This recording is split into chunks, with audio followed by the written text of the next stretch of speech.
Today is early April 9th, 2023. I want to talk about the ongoing conflict in Ukraine. I want to go to the live map. This is liveuamap.com. It is a pro-Ukrainian map, so keep that in mind when we take a look at it. And as we zoom in, looking at the line of contact, we'll notice a lot of the fighting is still in the Donbas region. We see a lot of fighting around Avdiivka. And again, if you look here, they're talking about, and this is a pro-Ukrainian live map. They're talking about Russian military aviation carrying out precision strikes in Avdiivka. And this goes back to the glide bombs that I was talking about in a recent video. That is going to continue all along the line of contact. That will most likely actually increase. And then if we look at Bakhmut, since my last update, there has been a huge amount of change. As we can see to the east bank of the Bakhmutka River, Russia had been holding that for quite a while. Now they control the entire west bank of the river, and they've actually moved into the center of the city. What's left is the rail station and this western part here, and then Bakhmut is completely controlled by Russia. And if you zoom out, what you notice is that this front line is going to be straightened out. And that's going to be important ahead of whatever the Ukrainian offensive is going to be. We keep hearing that it's going to be launched in the south toward Melitopol. Most likely we see strikes being carried out against Melitopol by Ukraine, most likely multiple launch rocket systems like the HIMARS. They're claiming that Ukraine is going to strike southward and try to cut this land bridge from Crimea. And again, that is quite a distance to move, considering the layered defenses that Russia has created over months now in this area. Once they reach Melitopol, what will be left of their military? I don't know, but I just want to allow for the possibility that Ukraine could launch the offensive entirely someplace else where they feel Russian defenses are weaker, or they might launch it in multiple places. I just want people to keep that possibility in mind as we wait for the offensive to begin. We remember in fall last year, there was the Kharkov offensive, there was the Kherson offensive, and they were on two opposite sides of the line of contact, and the Kharkov offensive was striking at an area that Russia had poorly defended. There were hardly any Russian forces there at all, and Ukrainian forces just sort of moved in to where Russian forces were simply not. They were not there in large numbers. They withdrew. They were unable to stop the advance of the Ukrainian forces, the few troops that were there. And one thing that worked in Russia's benefit was now you have large amounts of Ukrainian forces operating out in the open, and Russia could use its long-range firepower to strike at them and destroy them in large numbers. Probably between 1 and 3 brigades were lost around Kharkov, and then Kherson. There was actually a significant Russian presence there. They stood and they fought, and they took out multiple brigades worth of men and machines there around Kherson. And ultimately, Ukraine never broke through Russian defenses. Russia made the decision to evacuate to the east bank of the Dnieper River, because when you looked at the map, it was almost a separate war. And at that time, Russia wanted to consolidate the line of contact, and they did not want this essentially a separate theater on the other side of the Dnieper River. They wanted to consolidate everything on one side and concentrate their attention there. So that's what happened in the fall. That something similar to that could happen now. Not much has changed for Ukraine since then, and it stands to reason that they're going to attempt to wage an offensive strategy in a very similar manner. Now, I'm going to talk more about the Ukrainian offensive in just a bit, but let's talk about the preparations for it, the weapon systems that the US and Europe continue pouring into Ukraine. And we're hearing claims that a lot of what Ukraine said it needed and what was pledged to Ukraine is not actually going to be getting there anytime soon. And I have heard that U.S. Secretary of State Antony Blinken claimed that the Ukrainian offensive will begin between 2 and 3 weeks. I have no idea why you would announce something like this if it is actually going to unfold in the next 2 or 3 weeks. But if it were to, a lot of the equipment pledged to Ukraine is simply not going to make it on time. And I want to take a look at this. This is dated April 4th. This is from the U.S. Department of Defense. Biden administration announces additional security assistance for Ukraine. And again, it is a list of weapons and munitions and vehicles that the U.S. is taking out of inventory. That is this list right here. And then down here, USAI, these are contracts that the Department of Defense will sign with manufacturers and have all of this manufactured and sent to Ukraine. And as you can see, the list is almost exactly twice as long as what they will be taking from inventories. And if you've been following my videos on the conflict in Ukraine over the last year, you will realize that this is almost exactly the opposite of how it used to be. The vast majority of what the US was sending to Ukraine came from existing inventories, and only a small percentage of additional systems were contracted with the defense contractors to then be manufactured and sent to Ukraine at a later date. And it's very important to realize that.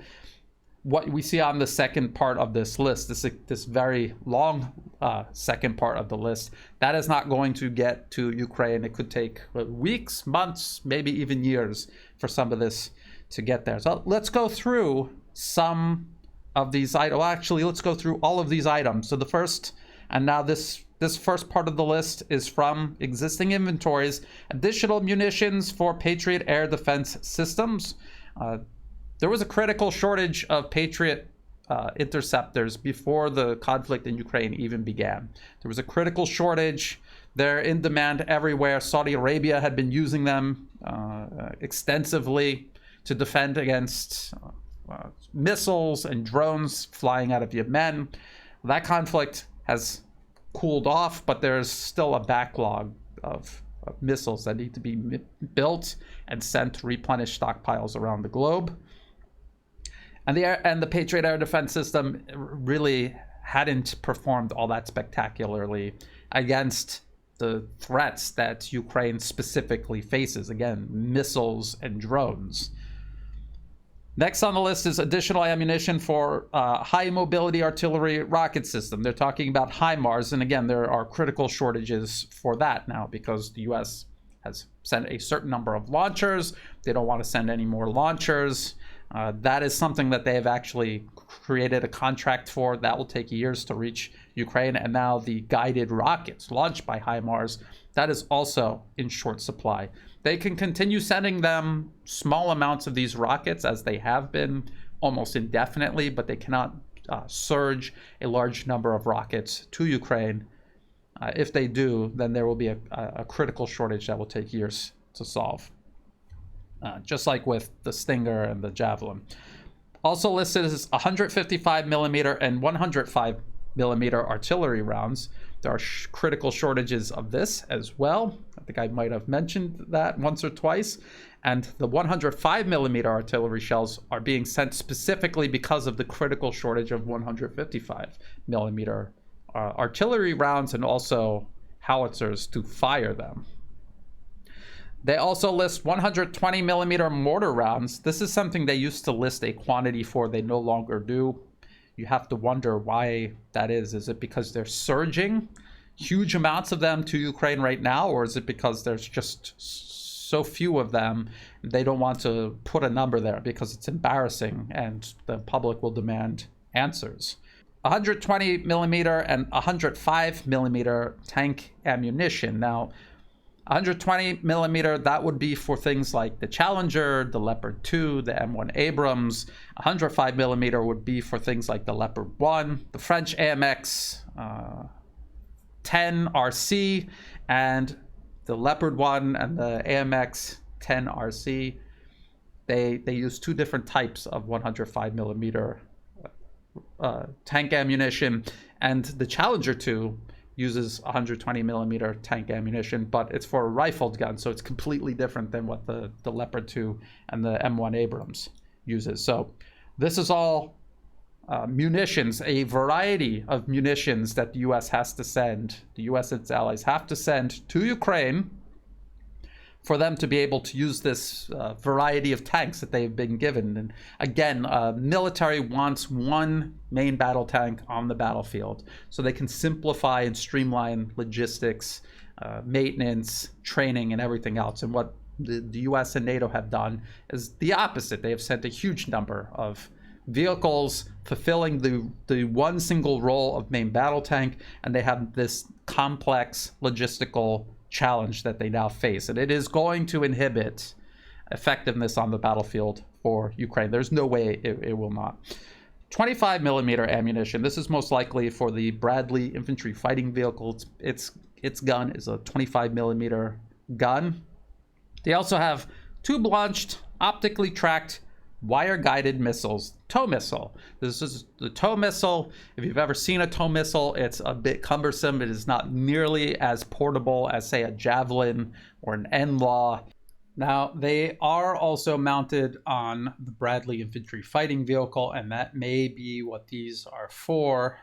They sent huge numbers of these to Syria, these militants and terrorists that the U.S. was backing in its proxy war against the Syrian government there. It failed to turn the tide there. I highly doubt that it's going to turn the tide in Ukraine. And by the way, the TOW missile was included in the list of anti-tank weapons mentioned in that paper that I've brought up many times from Fort Benning, U.S. Army Fort Benning, where they talk about how trained U.S. personnel were hitting tanks only 19% of the time for a variety of reasons that need to be addressed with additional training. And so if that was the problem that already trained U.S. troops were having, what do you think the situation is going to be for Ukrainians who have to learn how to use these from square one? Approximately 400 grenade launchers and 200,000 rounds of ammunition. And these numbers sound large, but when you look at a map, how big the battlefield is, this is a drop in the bucket. It really is the U.S. just scraping together anything it can find and send, and it's clearly not nearly enough. Next, 11 tactical vehicles to recover equipment.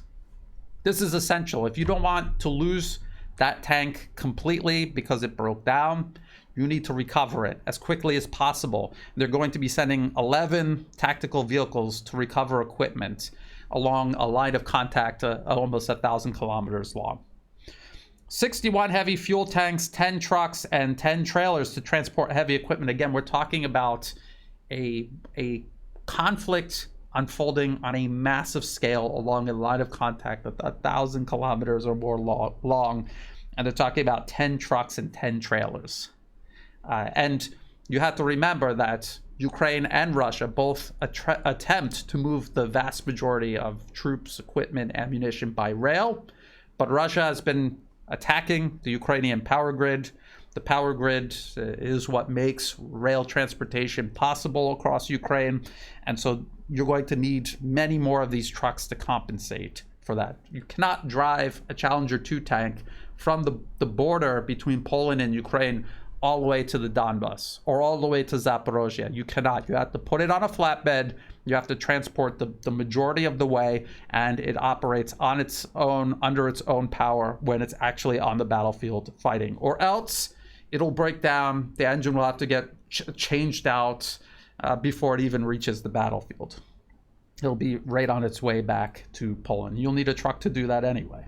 Testing and diagnostic equipment to support vehicle maintenance and repair. And this can mean a large number of things. When I was in the U.S. Marines, we had a variety of equipment that we'd actually connect to, say, the M1 Abrams tank to troubleshoot the fire control system. But that takes a lot of training. I took a 9-month training course. I've heard that since then they've condensed it to maybe 6 months, but it takes months to do that. And even then, you're just barely able to figure out what's wrong with it. And then you still need to send it to a higher echelon shop again, likely in Poland, 1,000 kilometers away, and someone there will have to fix it. So again, this is a reoccurring theme that you see play out with every single item listed on this list. Now, then it says spare parts and other field equipment, a very general term, not much we can get from that. Obviously, that is something every military requires. Obviously, for Ukraine, it's complicated because of the vast variety of equipment that they are getting transferred over to them and the lack of standardization. Now we come to USAI, the Ukraine Security Assistance Initiative. And this means contracts for these things to be made, manufactured, and then sent to Ukraine. So additional munitions for the National Advanced Surface-to-Air Missile Systems, NASAMS.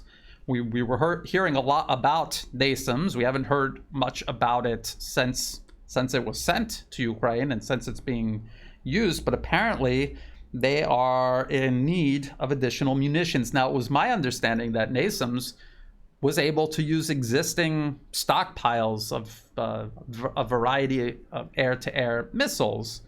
And if that was the case, you would not really expect the US to want to contract this out. There would be no necessity to do that unless they're using so many missiles so quickly that their stockpiles are in danger of dropping.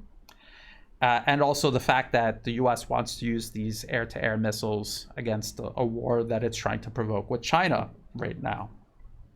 So that's actually interesting that they would need more missiles for NASAMS. They also say 9 counter unmanned aerial system 30mm gun trucks. And I don't know what these are specifically, but it could just be a 30mm gun attached to the back of a truck.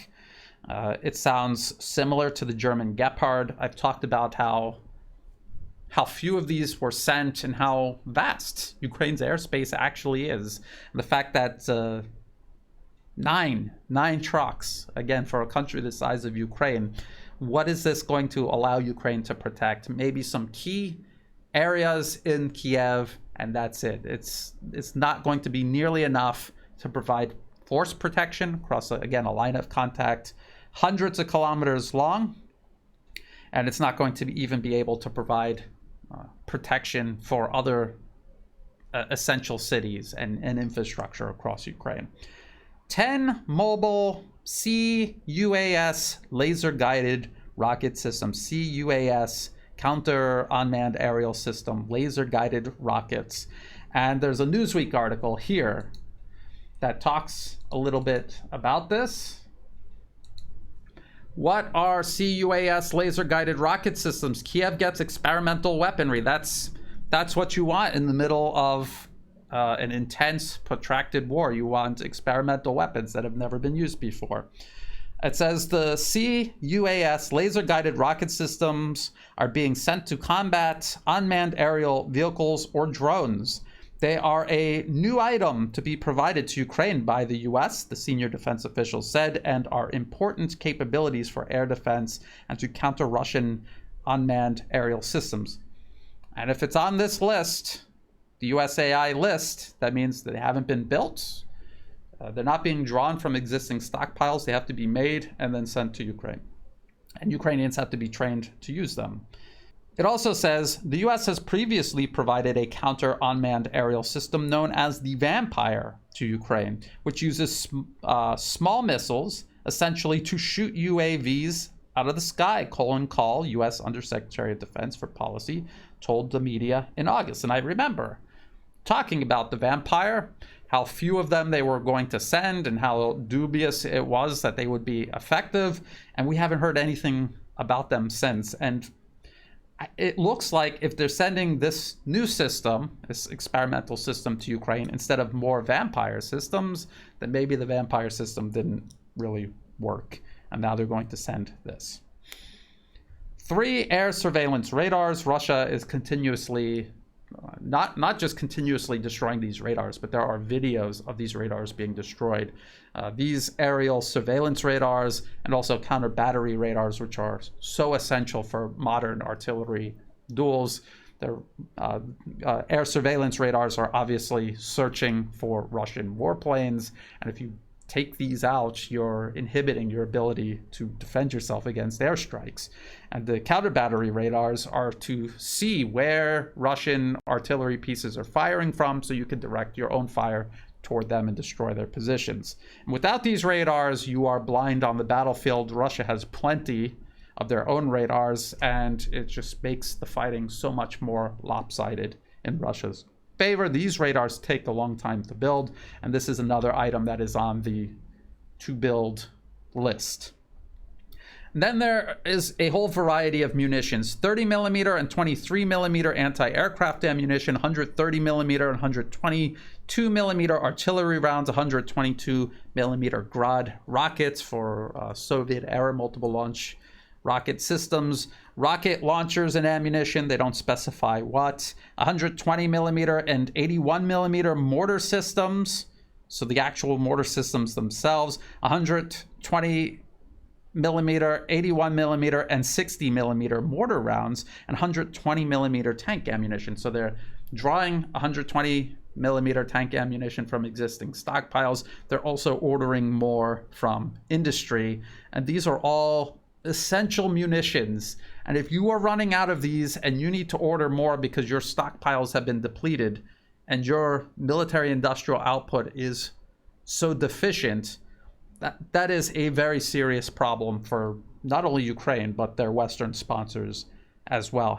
It's an illustration of how anemic the West's collective military industrial output actually has become. Also listed are Javelin anti-armor systems. There's already a multi-year backlog of orders just to replace what the US has sent to Ukraine, and now this will be on top of that back order. Anti-armor rockets, this was another munition that they constantly listed. They never said exactly what it was, but apparently they're out of those too. Now they have to order more. Approximately 3,600 small arms and more than 23 million rounds of small arms ammunition. 3,600 small arms is not even enough for a single brigade, and 23 million rounds sounds like a lot, but when you realize it could take up to 250,000 rounds just to kill one enemy combatant, then that kind of puts it into perspective. And again, these are things that are so basic. If you're running out of these things in a war, you need to order more from industry. That is a serious problem. And Ukraine is in a serious problem right now, serious situation. 7 tactical vehicles to recover equipment. Well, we were just talking about how many you actually need to try to prevent the complete loss of damaged or broken down vehicles on the battlefield. This is just 7 more. And I would say maybe 1 or 2 Russian battalion tactical groups would have about 7 of these. And they have over 100 battalion tactical groups in Ukraine alone right now. 8 heavy fuel tankers and 105 fuel trailers. Obviously something that's extremely essential. It's on the list of things to build and send to Ukraine. What is the time frame we're talking here? And isn't that something that they desperately would need right now ahead of their offensive? Their offensive is going to be unfolding in the next between 2 and 3 weeks. These most likely aren't going to arrive, and you're not going to be able to train Ukrainians to do it efficiently in time. Armored bridging systems. Again, when is the offensive? And when will these actually be ready and sent to Ukraine? 4 logistics support vehicles. 4 logistics support vehicles in a conflict of this scale. Trucks and 10 trailers to transport heavy equipment. So again, on top of the ones that they included in the other list. Secure communication equipment, SATCOM terminals and services. These are things that could take, if it's anything like the radars, it could take half a year or longer to make them in the numbers required for Ukraine. And then also funding for training, maintenance, and sustainment. It cannot be stressed enough how Ukraine needs vastly larger quantities of all of these things to continue just losing at the pace that it's losing right now. And people are saying, well, Brian, what if Ukraine gains territory in this upcoming offensive? Well, they're still losing because this is a war of attrition. It is not a war of territorial conquest. They are losing at a rate that the US and its allies are unable to maintain.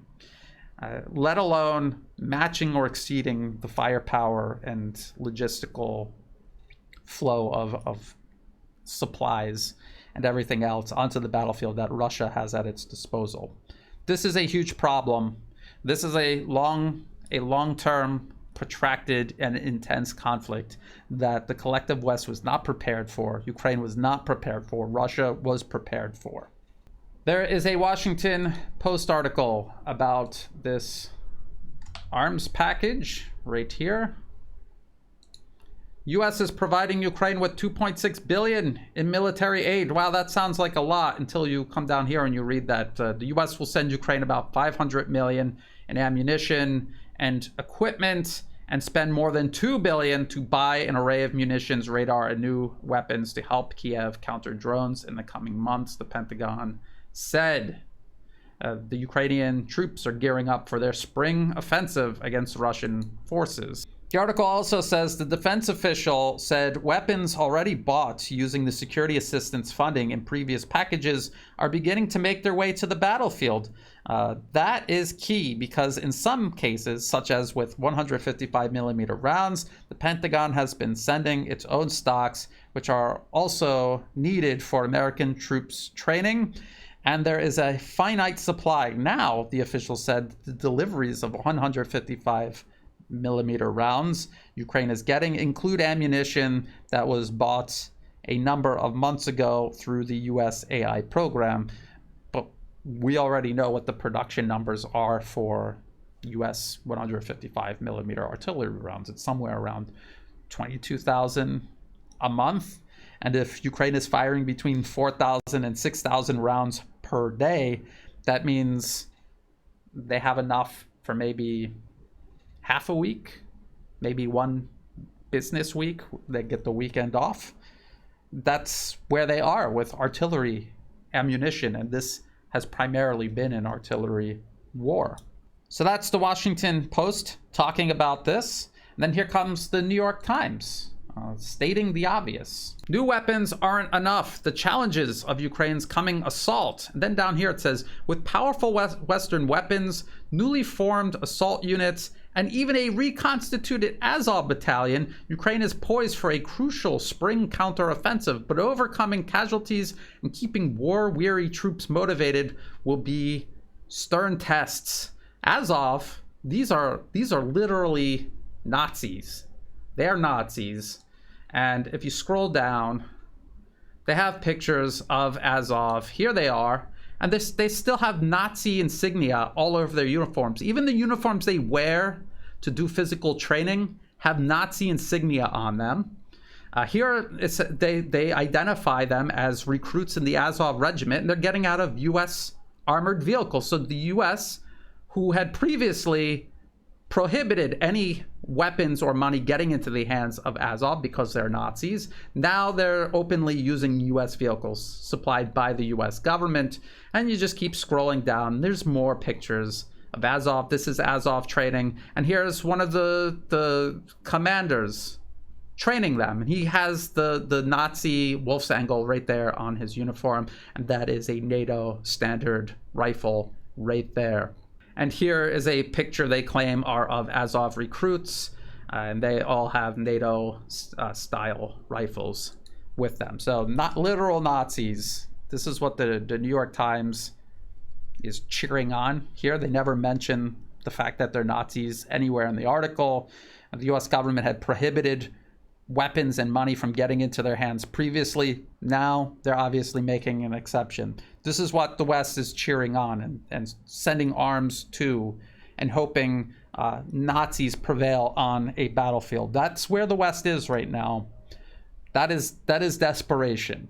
The article goes on and it says new Western weapons that could prove critical in assaults like German Leopard 2 tanks and American mine-clearing vehicles are arriving in Ukraine. Thousands of recruits are training in newly constituted units tailored for offensives, and the military command is holding back elite soldiers from the worst of the fighting in the east, in and around the city of Bakhmut, to throw them instead into the coming campaign. We've talked about that, haven't we? I'll get into that in just a moment. The new Ukrainian campaign, when it comes, will be a test of its army's ability to rearm and reconstitute battalions while maintaining the motivation and maneuvering skills that gave it an edge in 3 previous counteroffensives. Well, we know about Kharkov and Kherson. In Kharkov, there were no Russian troops there. And in Kherson, they failed to break through, and they hemorrhaged multiple brigades worth of men and machines. That's a single brigade is around 4,000 at full strength. And then they only got to the city when Russia had already withdrawn. So that bodes very poorly. If that's the metric you want to measure the potential success of an upcoming offensive, that does not bode well for Ukraine. Now, that's all true. It really will be a test of all of those things. But let's think about what Ukraine has done since the beginning of the special military operation in February 2022. That initial Ukrainian military that faced the Russians, that was the result of between 8 and 9 years of NATO training and arms shipments. And that was done over a long period of time, multiple years, and was plenty of time for them to incorporate these new systems, train on them, and gain experience using them. And at the time, they were killing Ukrainians in eastern Ukraine. That army has since been completely destroyed. And even U.S. analysts admit that all of the soldiers, Ukrainian soldiers that NATO had trained over all of those years, they're all gone. So they began building a new army ahead of the fall offensives last year. That army now is also gone. What are they waiting for? What is this article talking about? They're talking about building yet a third army to go on the offensive against Russia. And they've condensed the training down into shorter time periods, and they're being given a larger and larger amount of equipment they are unfamiliar with. That is how this offensive differs from the previous one in the fall. I've talked about this extensively, the problems that Ukraine is going to face this offensive. In the previous offensives, they still were mostly using Soviet-era equipment. It was not their own equipment that had all been destroyed. It was a mix of their own equipment and also primarily Soviet-era equipment coming from Eastern European NATO members. And they were using tanks like the T-72 that they had experience using. Now, they're going to be given more T-72s, also Challenger 2s, Leopard 2s, Leopard 1s, the French AMX-10 RC, which is a wheeled light tank. It's not really a tank. And eventually the M1 Abrams. They all use different ammunition, even if they have the same size gun, but they all use different ammunition. They require different maintenance for different types of engines and all different spare parts. They all have entirely different optics and fire control systems, so all of that has to be repaired and dealt with separately, and the list goes on and on and on, and the same goes for all of these armored vehicles that they're getting. Soviet-era systems, hodgepodge of armored personnel carriers, infantry fighting vehicles, and other armored combat vehicles from all across the West. And then you take all of these systems that are meant to perform just one specific role, but you have a variety of systems. You are compounding all of your logistical challenges. It would be hard enough to sustain any kind of army in this type of conflict in the first place. You vastly complicated it by adding in all of these varieties of weapons and vehicles. They're also talking about shorter training, 5 weeks. That's what the Azov Nazi is spending to train the Azov, the next generation. 5 weeks of training. And to give you a point of reference, an entry-level U.S. Marine, an infantryman, gets about 5 months of initial training. They're condensing this all down into 5 weeks. All of that said, I have repeatedly said this, and I will say it again. No one should underestimate Ukraine's counteroffensive. Ukraine and NATO are going to throw absolutely everything they have into this counteroffensive.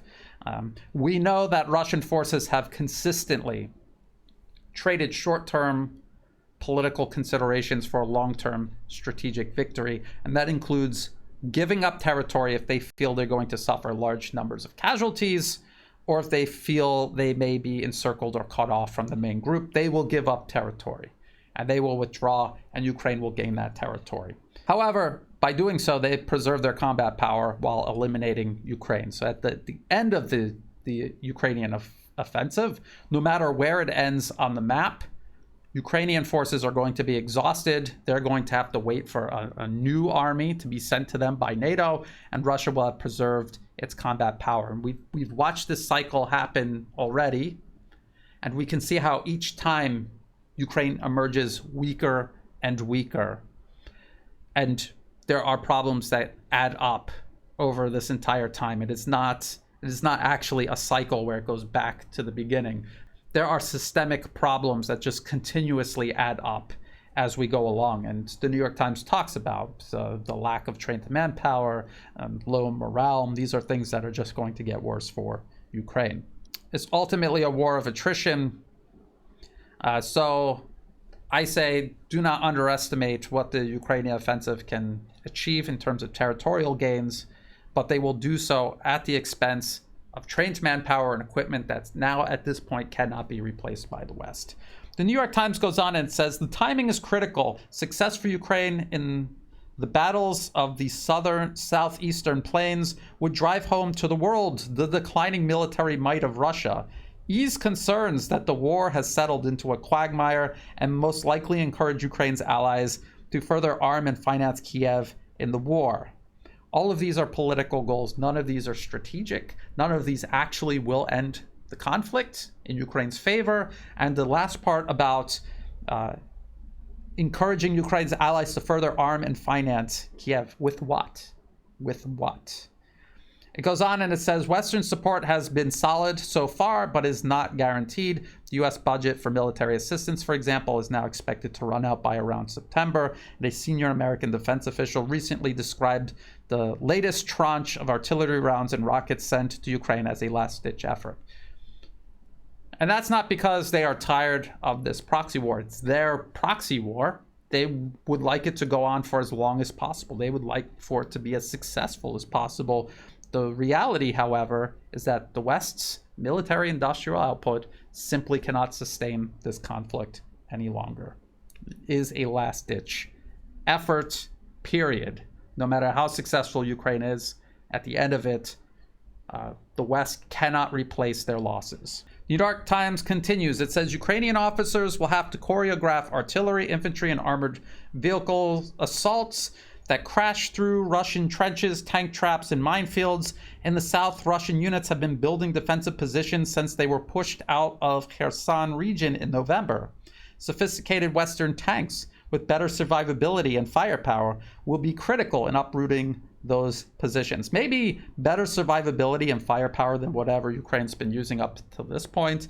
The fact that they're not properly trained on it may in many ways mitigate those advantages, but they most certainly are not more survivable and have better firepower than modern Russian main battle tanks, and certainly not the actual weapon systems Russia will be using to target and destroy these tanks, which will mostly be artillery and anti-tank weapons. And we remember during the Kherson offensive last fall, Russia did not have time to make such extensive defensive positions. They did have some to a certain extent, and even with that, they were able to destroy brigades worth of men and machines around Kherson, and only until their commanders made the decision to cross the river was Ukraine able to take Kherson city. There was no breakthrough, and there most likely wouldn't have been if Russia continued investing in that front.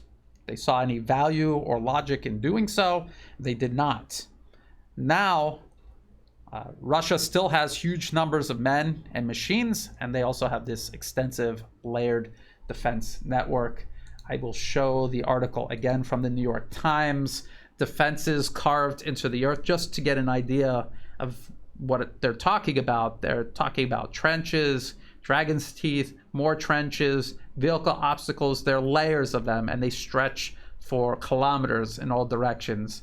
And they're located in the south around Kherson and Zaporozhye, just north of Crimea, and also Popasnaya, which is east of Bakhmut. And they show pictures here, photos, and also a diagram to simplify it. This is what Ukraine will be going up against. And these are defenses that Russia did not have when they were fending off Ukraine's Kherson offensive last fall. The New York Times goes on and it says, preparing for the counteroffensive has come at a cost. Russia has used convicts and mercenaries to wear down the enemy in the months-long fight at Bakhmut, stretching Ukraine's exhausted, battered soldiers to the limit. Ukraine has tried to avoid taking the bait, deploying volunteer territorial defense units and delaying rotations, although I have been hearing from both sides that Ukraine's best troops have also been committed to Bakhmut. Now, whether they took anything from the upcoming offensive, that's a different story. I suspect that they haven't, and that's what they're talking about. And this is something that I've mentioned. If there is a major Ukrainian offensive around Bakhmut to break the encirclement and to keep hold of the city, that's going to require men and machines that are being prepared for this major spring offensive that they've been talking about. And in that case, they will be drawing forces off of preparations for that main offensive, and that will blunt and diminish the combat potential, the offensive potential. The New York Times is claiming they didn't end up sending their best units. They just rounded up anyone who could hold a gun, and they sent them there. But conversely, Russia had the Wagner group fighting around Bakhmut. It's a private military company. The vast majority of the 350,000 reservists Russia mobilized late last year, they have not been committed anywhere along the line of contact. They most likely will be the soldiers who first blunt the Ukrainian offensive and then go on counteroffensive. And by that I mean continuing the war of attrition. I don't think there's going to be any Russian big arrow offensives until the fighting capacity of Ukraine clearly and almost completely collapses. Then the New York Times starts talking about the offensive itself. It says, the counteroffensive Ukraine is likely to launch intensive artillery bombardments along a narrow stretch of front line, military analysts say, followed by demining teams and tank assaults. Ukraine is widely expected to strike in the south, where the terrain ranges from wide open farm fields with only sparse tree lines for cover to towns and villages. Sounds very similar to the terrain around Kherson.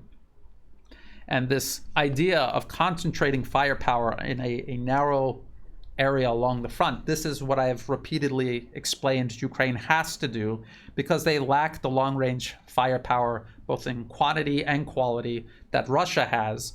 They have to concentrate everything in a narrow area of the front line. They have to move across the battlefield dispersed in this area, and they have to try to overwhelm Russia's firepower, their ability to destroy all of these units before some of them reach Russian positions and start inflicting losses on them.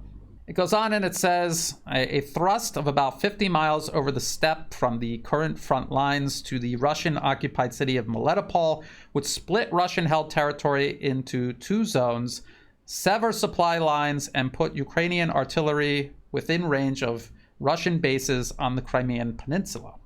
Preparing new recruits to replace dead, wounded, and exhausted soldiers has been taking place for months. Tens of thousands of new recruits have undergone training in Europe and inside Ukraine, including in newly formed offensive guard units. About 35,000 Ukrainians have signed up for the assault units. And that could happen. I've talked about how Ukraine most likely is going to gain territory, possibly even a significant amount of territory. I've talked about how they're likely getting more 155 millimeter artillery rounds now than they have ever gotten. What the US and EU are doing is depleting their existing stockpiles and just sending everything they have for one last shot. But once that is gone, it's gone. It will be years before they have that amount of artillery shells laying around again. So it is, once again, it is a last-ditch effort, and they're going to throw absolutely everything they have at Russia. But they reached Melitopol Out of 35,000 soldiers, and that's if they are all committed in one place and not into 2 or more different places, how many of them are still going to be around? How much ammunition is going to be on hand? The artillery rounds, they have enough for a couple of months of intense combat, and then after that it's gone, and they have no way of replacing it. They have no way of replacing any of this. So what are they going to do once they reach Melitopol? And I want to talk about something else. They get this close to Crimea. They start endangering Crimea. The Russian Federation, the population, the public sees this. And they're going to be angry, just like they were angry over the Kharkov and Kherson offensives. Actually, they'll be more angry because Crimea always has been, and most certainly is, Russian. And Russian people will perceive that as a much greater threat. And they will demand escalation. And this will give Moscow the political capital that it will need for another mobilization of trained manpower. It'll also give them the political capital to expand military industrial production and also mobilize the economy and industry to a much greater effect. In other words, the better Ukraine does in this offensive, the more political capital it'll give to Moscow to escalate. We've heard the West say many times that this is a war of choice for Russia, but we all know in reality this is self-preservation. The Russian government knows this. The Russian people understand this, and they're not going to give up just because they had a bad day following a Ukrainian offensive. If that wasn't the case after Kharkov and Kherson, it will not be the case after this offensive. And then finally, the New York Times article talks about low morale among Ukrainian troops, and it cites that Azov Nazi giving these new recruits 5 weeks of training, and this is what he says. He says, "We know how Russia fights, and we know how to counter it. Resilience is the ability to find new people to move forward." And it's really just throwing bodies at the problem, what they accuse Russia of doing. And this is Azov Nazi saying this, that they know how Russia fights and they know how to counter it. Maybe they know that, but they don't have the means to do it. They demonstrated that in Mariupol. They lost. Azov Nazis lost in Mariupol. A lot of the Nazi groups fighting around Bakhmut have been decimated. And now he's going back in the battle with recruits that were trained for only 5 weeks. It does not bode well. Now I want to talk briefly about, because many others, including Alexander Mikuris and Alex Christoforou from the Duran, they've covered this. They've done an excellent job covering it. I want to talk about these supposedly leaked NATO war plans regarding the upcoming offensive. Ukraine war plans leak prompts Pentagon investigation. Classified documents detailing secret American and NATO plans have appeared on Twitter and Telegram. And the first time I saw this, I immediately thought they're either fake or NATO released them deliberately.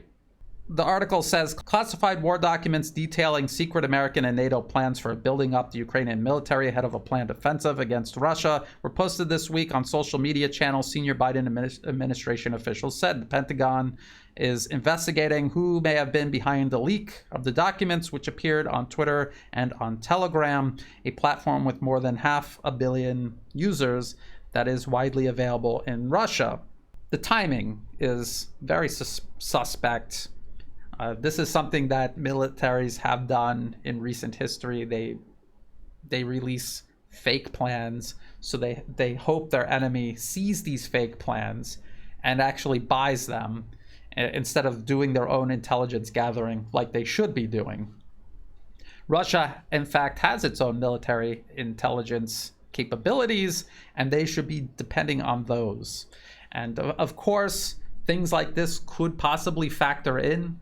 You know, you're gathering all kinds of information and you're trying to make a composite picture, taking everything into consideration, and you create different scenarios from the most pessimistic to the most optimistic, and you make sure you have a plan prepared for all of these possible scenarios. I'm sure that that's what Russia is doing.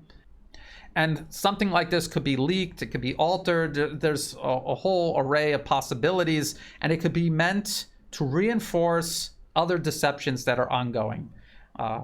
false radio communication decoy units that are trying to give Russian intelligence analysts the impression that the attack is coming here, when in fact it's coming somewhere else. Ahead of D-Day in World War II, there was a lot of this, trying to convince the Germans that the landings would be on an entirely different part of the coast than where they eventually ended up.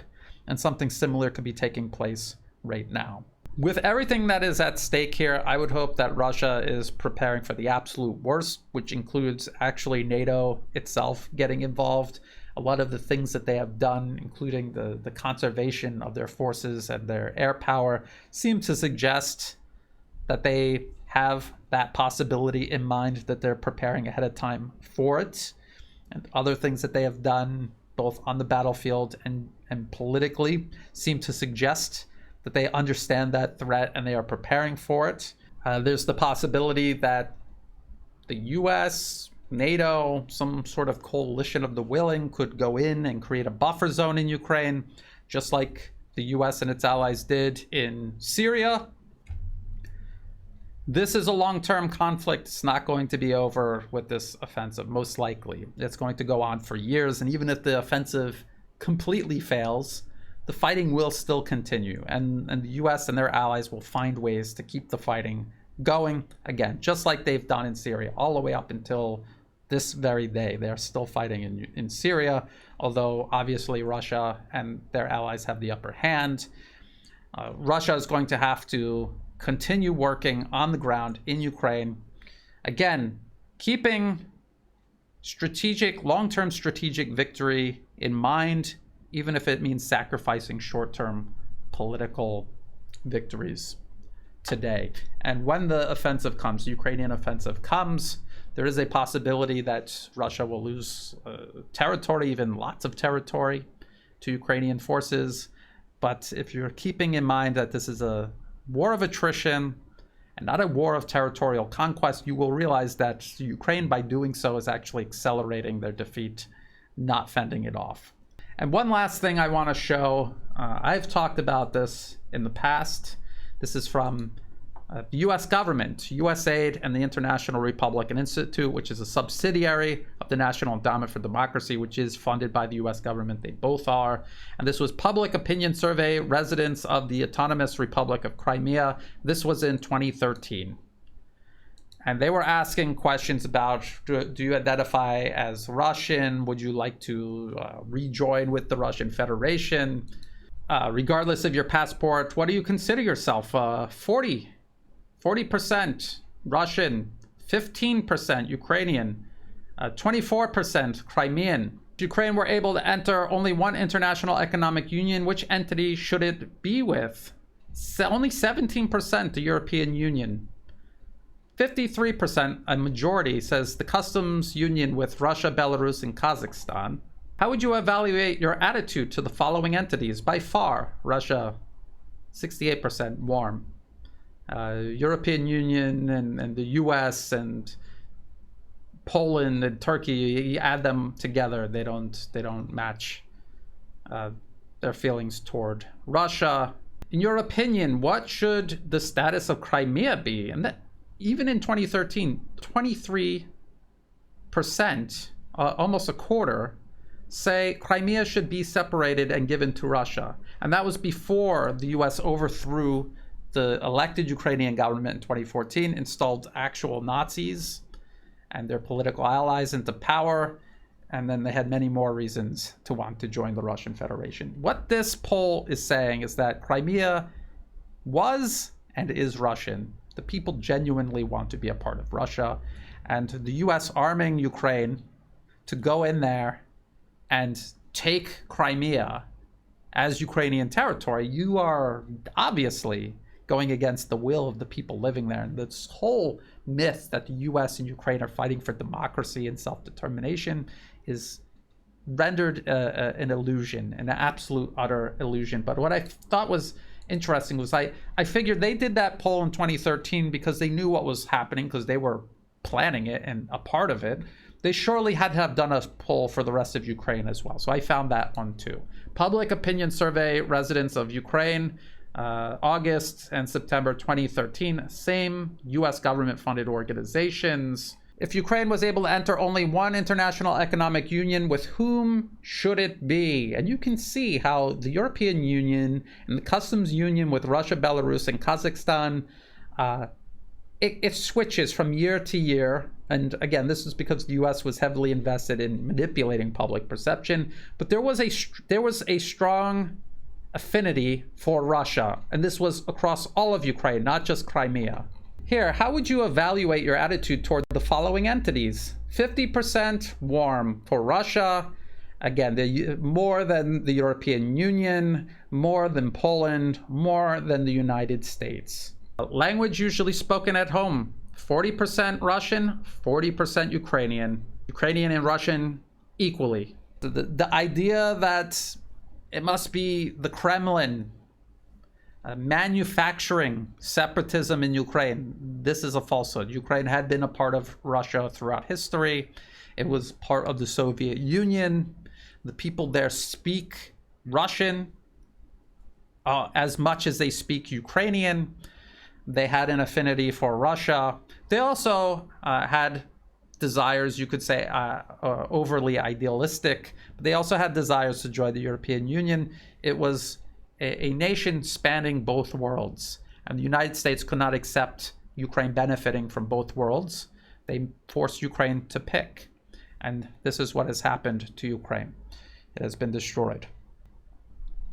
And my point here is that the United States is going to continue talking about how this is a foreign nation that has invaded Ukraine. And when you look at the US government's own polls in 2013, before the US overthrew the government a year later, you can see that this is more akin to a civil war than a foreign nation invading another.